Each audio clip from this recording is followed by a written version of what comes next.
Hello everyone, and welcome back to my channel, where everything you're about to hear and see has been done in one take. I'm your host, the One Take Man.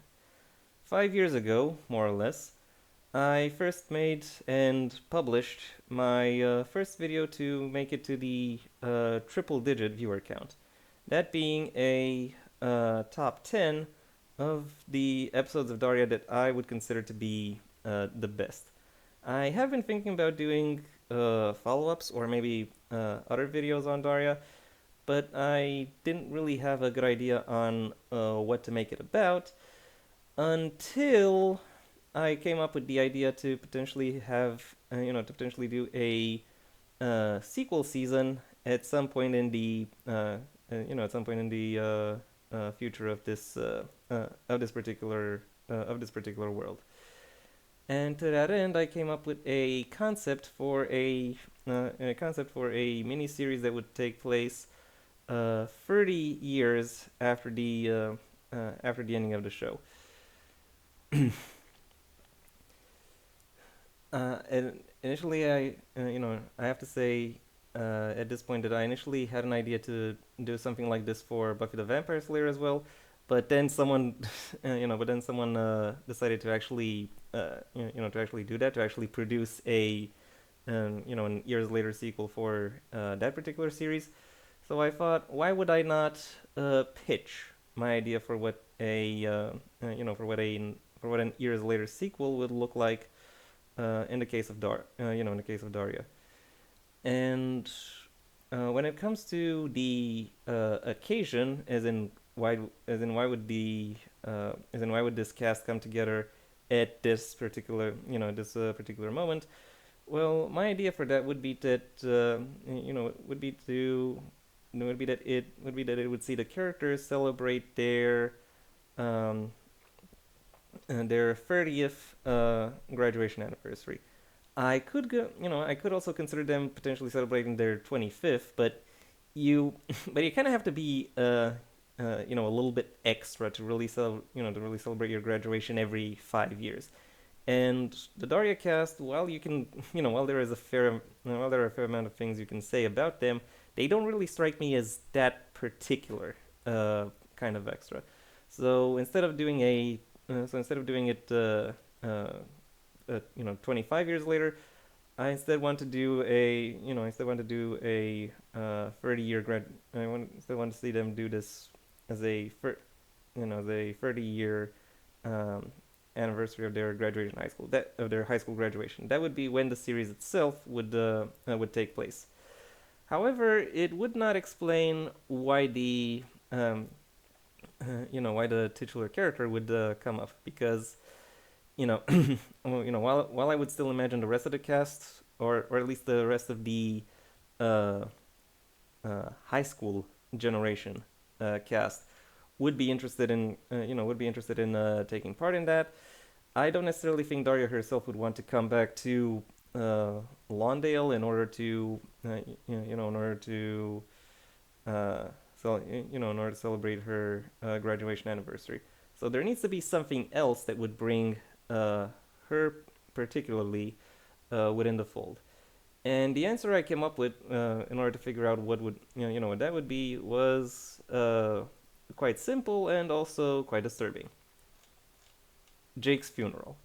Yeah, I'm sorry, I'm not that big of a fan myself of the idea, but it is still I would say the most plausible and the most narratively fulfilling, so to speak. Especially if you consider that season 3, episode 6, Jake of Hearts, where where the man had a heart attack. And if you have one, it is very likely you'll have another at some point soon. And he very much strikes me as the family member who would die first. So yeah, that is the opportunity for Daria to show up back in Lawndale, and also it would just be her luck, really, for her dad's anniversary to take place close enough to her, close enough to her, uh, to her high school anniversary that that the best available option for her would be to take part in both, and get to interact with her and get to interact with her former classmates as well. uh, and also and also, even though Daria is a comedy, some of the episodes that I would say were the best were the ones that actually showcased some of the darker aspects of her history, or of the or the world more broadly, which it has been able to do in a in a comedic fashion. And that is something I very much respect, and that is something that that I can very safely say can be accredited to Jake Morgendorfer, the ability to laugh your way through pain. And I think to some extent that is something that that this moment will elicit, because I do intend to showcase this character's funeral, but I do not want to see Daria. I don't want to showcase Daria crying at his funeral. Not because not because she doesn't feel sad about it, but because it's not her. And like, she's not. I don't think she would be, even 30 years later, expressive enough to where she would want to cry. But she would still have like a moment with her father's body. Maybe something where she comes right up to his coffin and says something like, "I hope you find the peace that you've been that you've been missing until now." Something like that.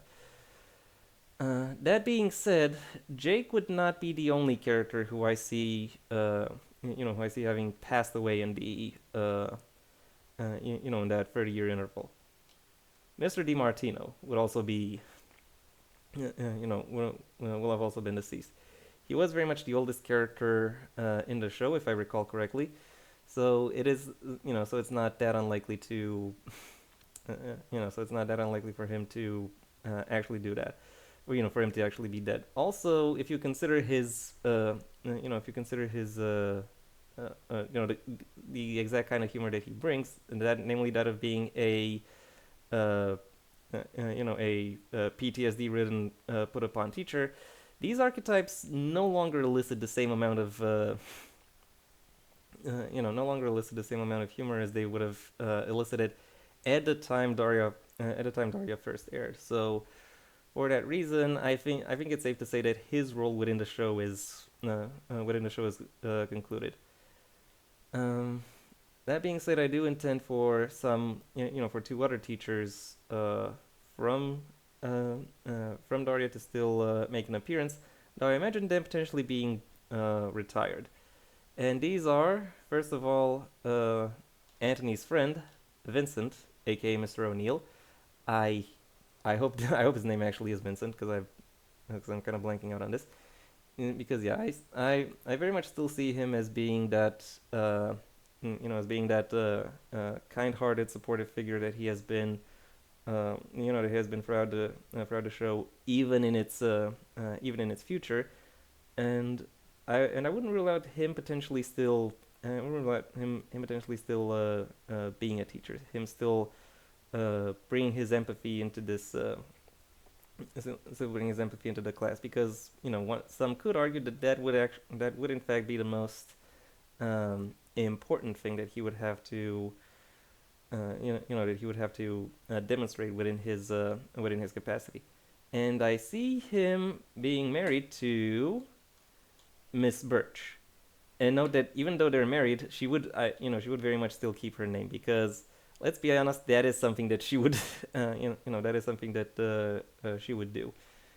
And also, but when it comes to considering how it is that she has changed, that's a little bit of a little bit of an issue, because her the joke about her is that she's a misandrist, and she's always on uh, about how men are bad, men are evil, men cause all the problems in the world. And that is an attitude that has become a little bit more difficult to a little bit more difficult to counter. You can say, you could say that women would be just as bad if they had the occasion, to which to which someone would say, well, why didn't they have the occasion? Because of it, exactly. So there is now some legitimacy to our stances, even if some could argue her moment is her particular humor uh, won't translate as effectively in a in a more modern show. But so what kind of so how would she change? How would she uh, uh, so how what would be different about her within this new series?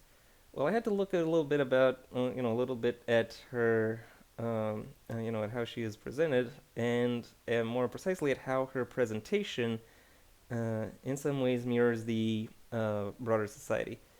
And to that end, uh, I'm gonna go a little bit in the I'm gonna go a little bit into the past, because to some extent she has been called is to some extent one could say that she has been uh, a scathing parody of feminism, because saying that it always delves into misandry, and therefore exhibiting the exact kind of hatred that is that feminists claim to be to be combating, even though feminism itself is a little bit more complex, and really aside from that potential anchor point, there isn't really a lot of there aren't really a lot of distinctively feminist aspects uh, to Miss Birch that really if you really think about them.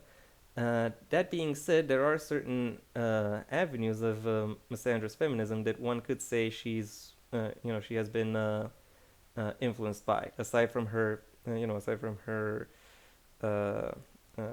past with men. Namely, I'm thinking philosophers like Valerie Salinas or Andrea Dworkin. Uh, people who have talked about uh,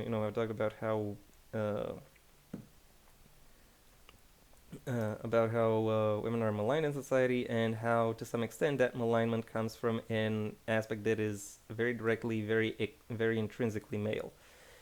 And something you'll note about these particular philosophers is that those who tend to quote them most often these days are TERFs. So that is very much how I imagine, her development would go, and I imagine that would now potentially cause her to clash with her more with her more empathetic husband, because she would very much buy into the buy into that male invaders uh, propaganda that gets that gets spewed about trans women. Whereas I imagine her husband would be a little bit more welcoming, because he recognizes that that trans people face a variety of issues, and would try to kind of break his wife out of her uh, out of her more destructive patterns. As well, and that being said, he wouldn't just be he wouldn't be he wouldn't be flatly empathetic as he was in the past. I imagine he would be perhaps a little bit more pragmatic with it, maybe a little bit more aware of the meaning behind it, and more aware of how to of how to apply it. He's not just he's not just a nice guy. He is an aware guy. Yeah, yeah. I could even go full on on calling him woke, because I do imagine him, maybe not necessarily uh, going all out into activism or marching with people, but he would. So he might not walk the talk, but he would still very much talk the talk. He would still very much want to bring people in, want to listen to their problems, and want to help them, and want to help them overcome them. So yeah, this is what I think these. So this is what I see these two people developing, uh, developing throughout this show. That being said, I imagine even though these two or these previous two would potentially be retired, someone who definitely isn't retired, I've already shown her, Principal Lee, because if you'll recall, a lot of the influence of Principal Lee really comes down to trying to make Lawndale High as appealing as possible in order to receive in order to receive as much funding as possible. That was definitely an issue in American high schools at the time, but it is very much an issue of an issue of today when it comes to academia at literally all levels. So the problem that she represents would have very much gotten worse. So to that end, to that end, it makes sense for her to also be for her to still be within the role within the role where she within the role she is currently in, and still still doing a whole bunch of messes in order to make in order to make this school seem more appealing, more profitable, etc. That being said, I do imagine the school potentially having a new teacher, and that would be Mr. Lane. So yeah, Trent. Uh, I do think that in the I do think that in the years between between the end of Daria and this the canonical end of Daria and this new miniseries, he would very much be he would have potentially made it to stardom, maybe been able to uh, live mm, uh, and support himself as a musician, even if not maybe not necessarily with his band, but as a session musician. So he would have pretty much done the maybe not necessarily the stardom thing, but the working musician thing. And now I imagine him potentially having pulled out of that and being employed with Lawndale High as the music teacher, because I think because that's a good opportunity for him to come back into the story, and it also represents an interesting way an interesting opportunity for him and Daria to reconnect, like uh, as a uh, as committed functional adults, now that now that they would have settled on different sides uh, of the student teacher divide, as it were. Because yes, in this analogy, Daria would functionally be would functionally be the student or former student. Moving on from Trent to his sister Jane.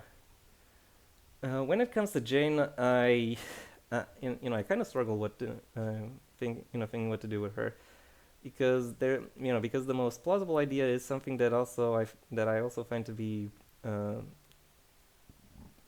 would be uninspiring, but still it is the best option I can come up with. So that is what I'm going to talk about, because I very much see her still being still being an artist, even 30 years later.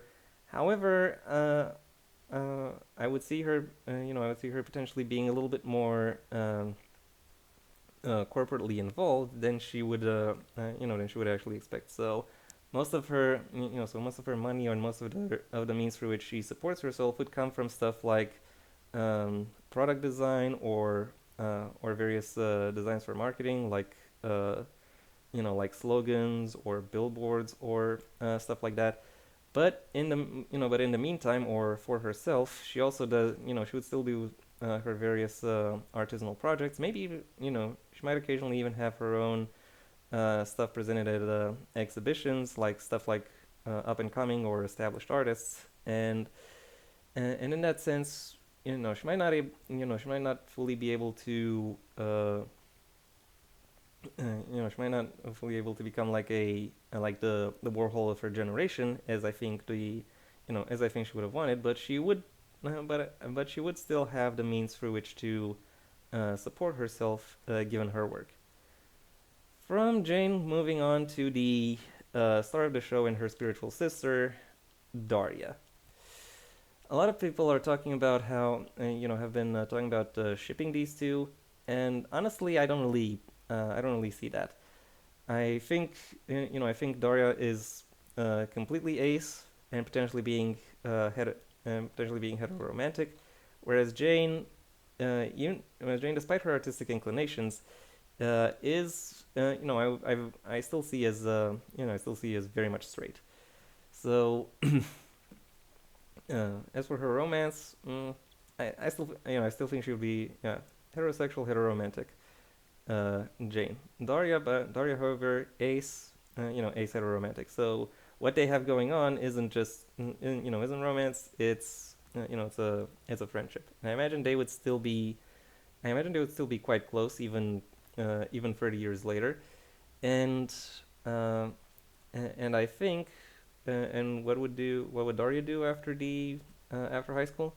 I imagine she would potentially do a double major in English and in English and law, but not necessarily committing to any to any of these paths, but rather using her knowledge to instead uh, build upon her snarkiness and build upon making herself uh, uh, upon making her own positions and impressions or using her impressions to in order to make herself come across as noteworthy. She would, I think she could potentially be a I am loath to use this expression, but I very much see her as potentially evolving into the Ben Shapiro of the left. Uh, post high school graduation, and especially post college graduation. Potentially being a little bit more of a ripoff of Janine Garofalo, which with whom she has been compared quite a bit. But I think this show would be a good opportunity to give her a more distinctive uh, public image, and maybe even have her go full on anti-capitalist, not necessarily Antifa, not necessarily not necessarily ANCOM. ANCOM. She would definitely not be a fan of the Soviet Union. I can say that much. Maybe cancel communism. Yeah, like if her political affirmations become noteworthy in any way, that is what I think she would gravitate towards. But primarily she would, but still primarily I think she would be a left, she would be a left wing or anti-capitalist socialist commentator of um, commentator of what the uh, of the political landscape.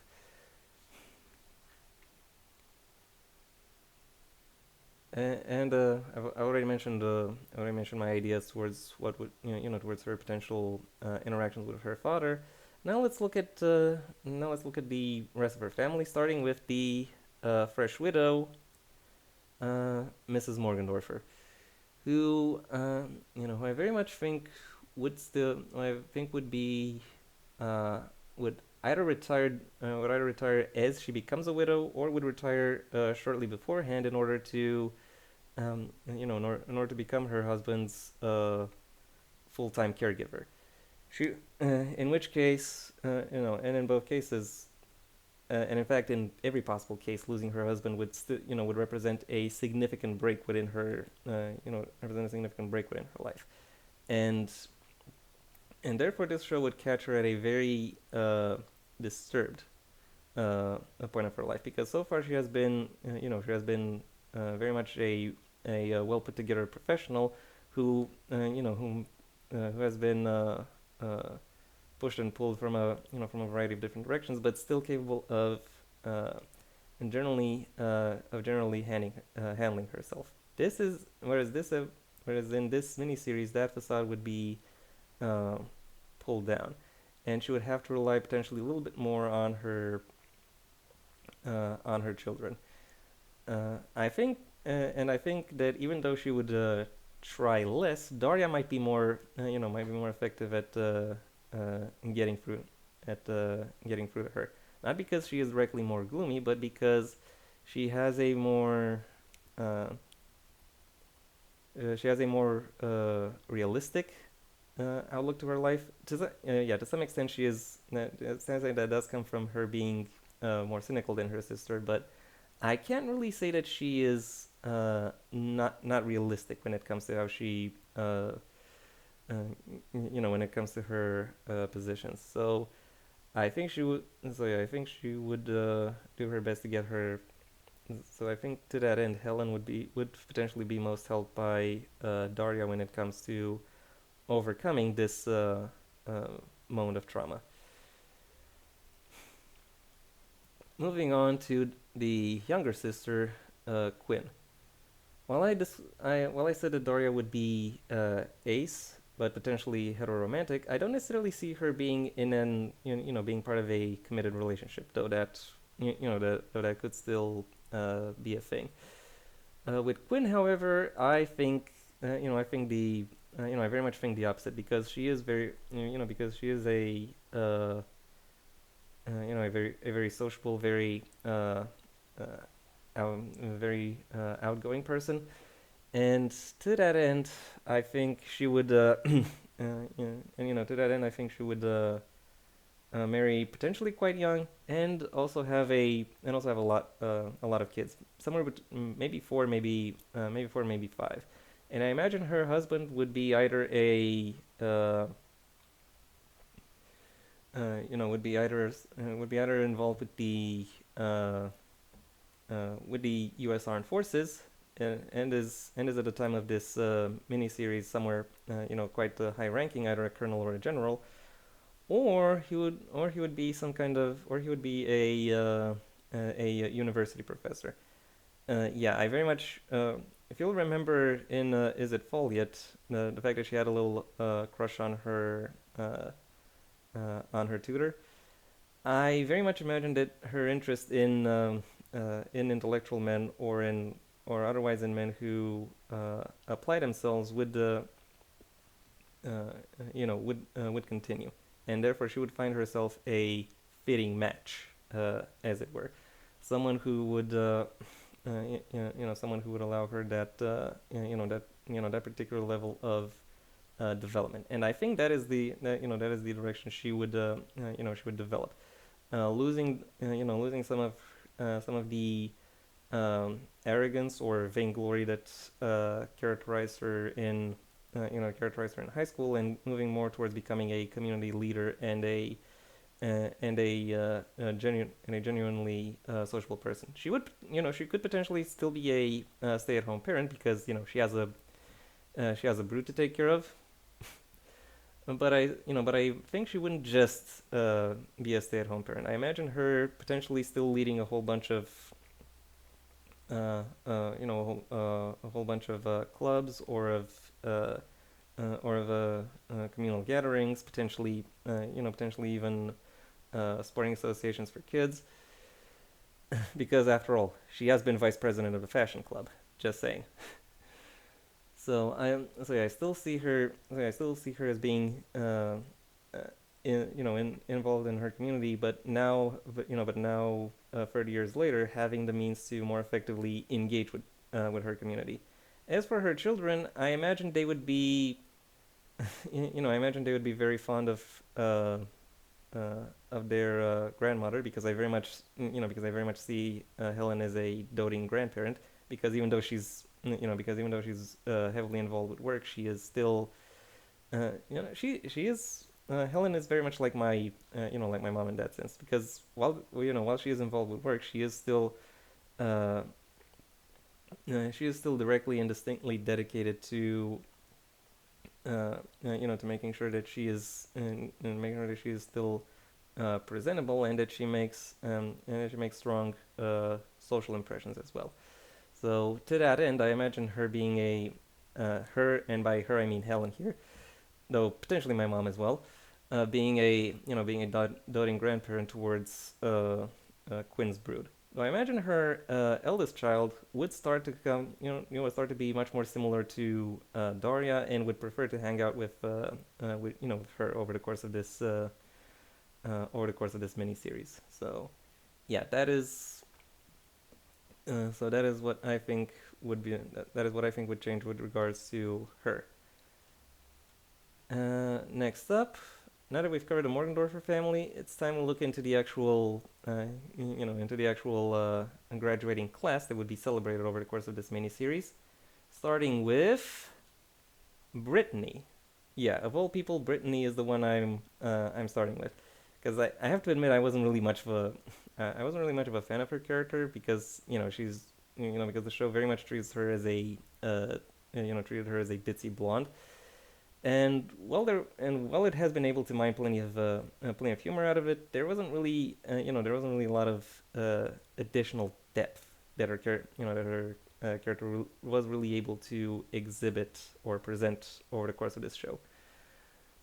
With two very notable exceptions. The first one was the paintball episode, the name of which I do not recall anymore, where where her and Kevin are assigned to different teams after she finds out that Kevin cheated on her, and yeah, I almost saw a kid run over, so that's why I paused a little. Anyway, back to the topic at hand. In that paintball episode, she is able to immediately come up with a able to immediately come up with a strategy that aimed at taking down Kevin's team. So when she actually has a motivation, I think she is quite capable of applying herself and doing a lot of very interesting things. The second point of note is comes from Is It College Yet? Yeah, the movie finale, where she graduates. However, Kevin himself is held back because his grades simply aren't there. And while she promises that they will still stay together, the final frame featuring her actually reveals that she crossed her fingers. So what it is that she said doesn't really count. So to that end, I imagine I imagine that would be the moment where she breaks up with Kevin, and goes on to apply herself in college to become something of a ball breaker businesswoman, someone who is very focused on someone's very focused on her career and making sure that she pushes ahead to the highest possible degree, though potentially still retaining some level, a strong level uh, community and community association. So in a sense, I kind of see her morphing into a Helen figure, who with and therefore also having maybe two or three kids of her own. Who would she have those kids with? Upchuck. Yes, really. Fun fact: before he started watching Avatar: The Last Airbender, Doug Walker, yes, that Doug Walker, once said that Daria was his favorite episode, or was his favorite show of all time, and that of all the characters in the show, he is most like Upchuck. That being said, his favorite character on the show is Jane, and I think that says more about Doug than anything than anything ever could. He's an Upchuck who sees himself as a Jane. That's yeah, that's very much him. And I myself would potentially be more of a would do recognize some of Upchuck in me, but I primarily see myself as a but I find myself reflected more in Jodie and in her struggles. More on that later. For now, let's focus on Upchuck, who I already said, would be married to Brittany. Why exactly would that happen? I think his connection to his attraction to her would be quite obvious. Man, I very much imagine that they would potentially still be they would potentially go to college together and potentially bond a little bit on account of on account of being from the same uh, of them potentially being from the same from the same high school, from the same small town. And then but then as they grow up, they would find that they could potentially find that they work well together, or that they are able to help each other. They might even work within the same within the same field. So their relationship might not be strictly might not be strictly complementary romantic, but it would be more more a sign of utilitarian synergy that that at least in the first stage brings them together. And I do very much see them and as I said, I see them potentially getting married at some point in the future, and I see him potentially still trying to come up with a whole bunch uh, of zany plans and skills, zany plans and schemes. And these could give him a whole variety of skills, some of which he would be able to employ within, within his business life. And I imagine that would also be a point of interest for Brittany, the fact that her husband has a lot of esoteric knowledge that that she can call upon if need be. Uh, Beyond that, beyond that, she would very much wear the pants in this relationship, and it would be, and Charles Rottheimer III would turn from uh, from a wannabe Casanova to a wife guy. So, yeah, he would very much be, yes, honey, yes, that is a good idea. I will, I'll do as you say. Potentially still trying, also potentially trying his own zany schemes on the side when he's not working, when he's not working his day job, or being otherwise uh, involved with her. So that's how I see them potentially getting together. Next up, still within Daria's class, we're looking at Kevin, the man who I've already talked about, who is I think the quarterback, or at the very least the high school football star, because he's the and I think the spokesperson of his team, maybe the captain of the team. So so yeah, to that sense, he is very much involved with the. So he's to that end strongly involved with the team, and very much wants to uh, and very much and very much believes in his guys, is strong in supporting his community, his associates. You will, however, recall I previously said that in Is It College Yet he has been he'll have been held back at the end of the he'll have been held back. So technically this would not be his graduation, but I would still see him um, hanging around that group, because first of all they are his friends, and they are the people who he spent a lot of his time with.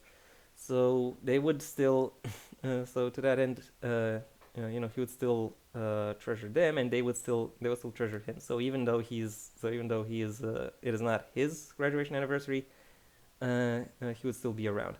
That being said, I don't really see him going to college, even on a football scholarship. Rather, I see him staying in Lawndale and potentially taking over his dad's small business. And to that end, he would very much be very much just be um, be the owner and manager of a mom and pop store alongside Stacy. Yes, really.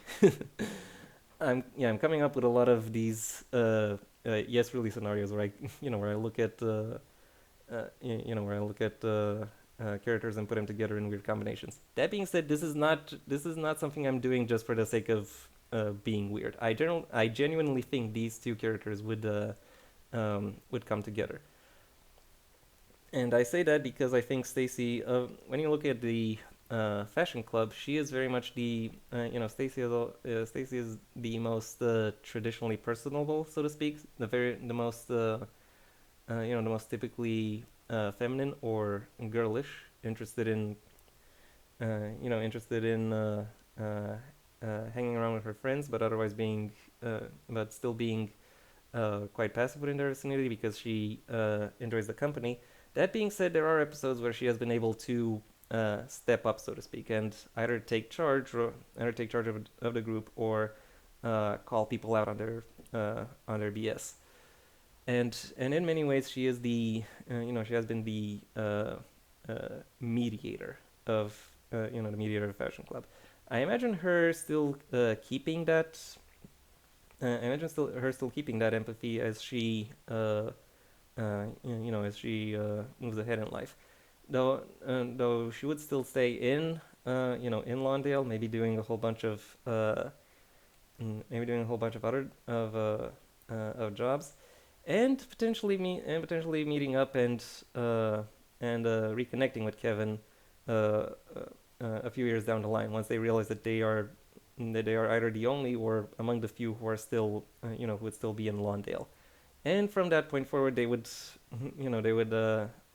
start a relationship, and she would be and she would be helping him run his family business and potentially establish a longer running dynasty for that for that business. She very much strikes me as the kind who would be who would be invested in that. So yeah, that's her. And you'll have noticed I already talked about two members of the fashion club, the vice president and the secretary. The full-on president, Sandy, I think would not show up at this graduation anniversary. She might have showed up for the 10th, maybe even the 20th, but the 30th is out of the picture for her. Because by this point I imagine she will have found something better, more or less, and she would go like, later losers, I'm done with you. What exactly that activity would be, I'm not exactly sure, but I imagine it would still be something. I imagine, like Brittany, it would be something business related, and she would try to go and she would try to go be be this kind of cutthroat ball breaker. She might be more successful at it and more and more blunt. And I imagine she would potentially be mentioned as having caused like a major argument within that group that led to all of them ostracizing her. As for the fourth member of the fashion club, Tiffany, I of all the people in the of all the members of the fashion club, I think she would be the only one who actually manages to make it big within the within the fashion space. I think first as a model, then potentially as a designer. We haven't really seen much of her as a designer, but I do think that she has that that she would be able to potentially find that spark as she goes through the as she gets herself through the through the industry and is able to maintain a level of activity even though her appeal or her superficial appeal will have might have disappeared in the maybe not disappeared but melted away in the meantime. She would still she would still look like a model or a former model, but you wouldn't. But I imagine by the time of the show, you wouldn't necessarily want to see her go down a walkway if you're if you're a designer and want to bring the best out of your outfits.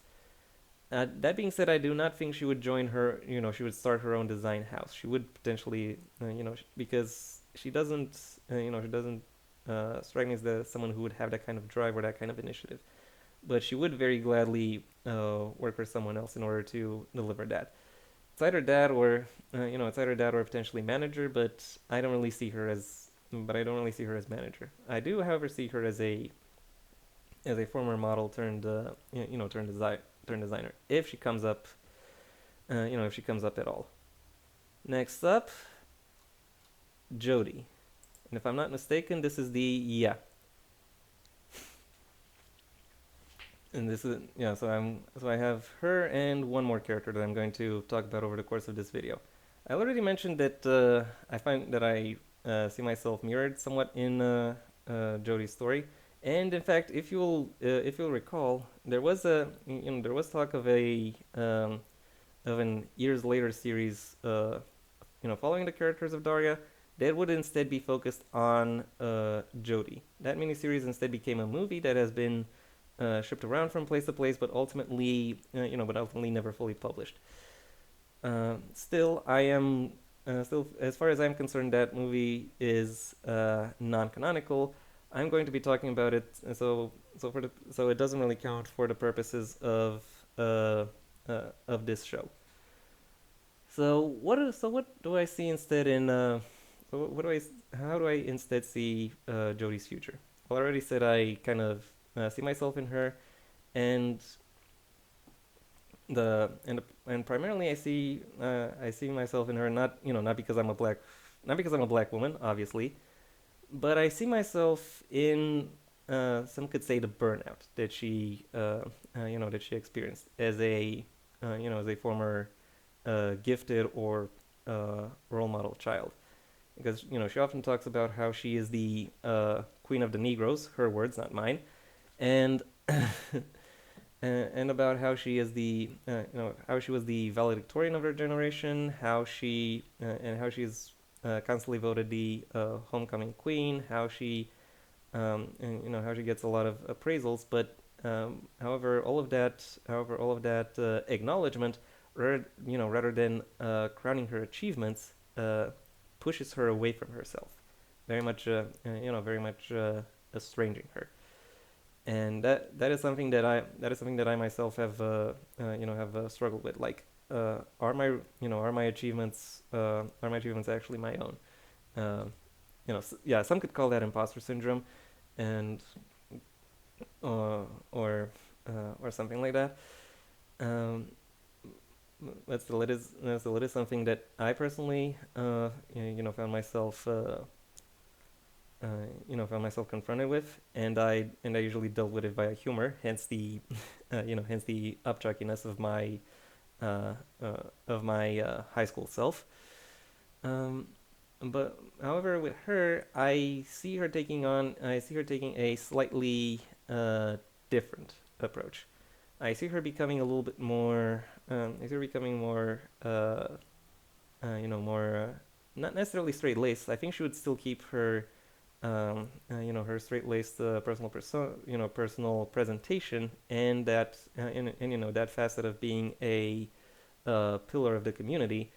But but she would be able to but she will be able to play around with it a little bit more. Be able to uh, be able to bring a little bit more uh, sass or humor or authenticity, or authenticity within herself, within her presentation, within the ways in which she is, within the ways in which she interacts with broader society. Within this broader society, I think she would very much be potentially similar to her, similar to her father, middle management at a size at a sizable company, even if not necessarily a very well known one, where she would have the respect and attention uh, of her peers, be they black or white. Uh, I don't necessarily see her having kids, but I do see her married with her wife. Yes, really. This is I think the biggest bombshell that I'm going to that I potentially dropped this this entire year on my channel, but I nevertheless do stand by my impression that Mac is trans. Because if you look at the character, a lot of writers said that they had no clue what to do with Mac, and in many ways in some ways he has he actually has the same the same issues as Jody has, but but the presentation of those issues is in fact a little bit downplayed. Mac is still associated with the same, with a lot of the same clubs and with a lot of the same clubs and uh, associations and enterprises that Jody has, and and throughout high school they have been uh, I think it is safe to say that they have been the prototypical uh, the prototypical black excellence couple, to the point where I think in season 4, I Love a Parade, it is they make a joke about how the two of them are picked out as homecoming king and queen every single year. Nevertheless, the connection he has, or rather she has, sorry, yeah, sorry to misgender you, Mac. The connection she has with Jody is still, is still quite palpable, and I think she would experience the same, same alienation, uh, you know, but uh, but perhaps a little bit different. I imagine she would actually be more, a little bit more involved, a little bit more passionate in those relationships, and at least some of that alienation would stem from her not being true to herself. Not until she transitions, and that is when she really fully blossoms and really fully uh, and really fully allows herself to uh, live and to experience life alongside alongside her longtime friend and now wife, Jody. And and I have referred to her as Mac because I think that because I think her chosen name would still would still include that in some way, either McKenna, McCartha, or or something a little bit more uh, exotic. Her career, as for her career, yeah, I think it's gonna be pretty similar to I think it's gonna be pretty similar to Jody, or something potentially completely out of left field, like maybe uh, like maybe a coach, not necessarily a sports coach, but more something like a public speaking coach, or or otherwise some kind of job coaching, because she will have spent a lot of time figuring herself out, and she would now and she would at this point in her life, the point that the miniseries covers, look into ways in which she can help others uh, accomplish themselves, so to speak. And yeah, that was it. That was my pitch for what I think a future miniseries sequel should look like for Daria. You will potentially have noticed that I didn't specify anything about a plot, and that is because even though I like the show, I can very clearly recognize uh, that this show isn't really about its plot. It is primarily about its humor, and a lot of its humor is very character driven. It's about how it's about the ridiculousness of the average high school experience. So, to that end, showcasing who these characters are out of high school, and looking at what growing up actually entails, and what that looks like to to most people, what that looks like to most people, and how they are able to make something of themselves, is something that I think is worth exploring. In at this current time, and with this current cast. And yeah, that will have been it. That was my presentation. If you've enjoyed it, well then please like the video, maybe even share it wherever you think other people will also like the video. If there is anything you'd like to add, either to the either to talk about Daria broadly, to talk about the idea of a potential future sequel series or sequel season, or maybe even about my particular realization about of how I've made this come together, well, that's what the comment section is for. Uh, and if you want to see when my next video gets released, well then please subscribe. And ideally also ring the bell or do whatever else YouTube will ask of you in order to keep you notified. My social media presence is linked in the description down below.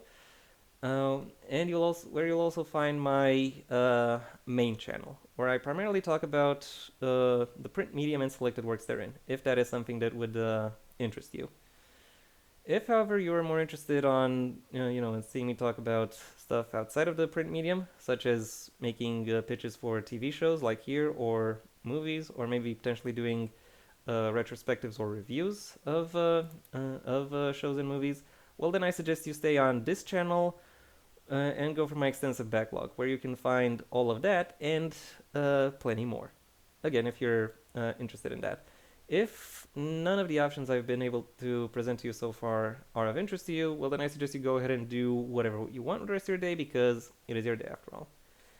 And yeah, that was it from me. So until next time, I have been the One Take Man.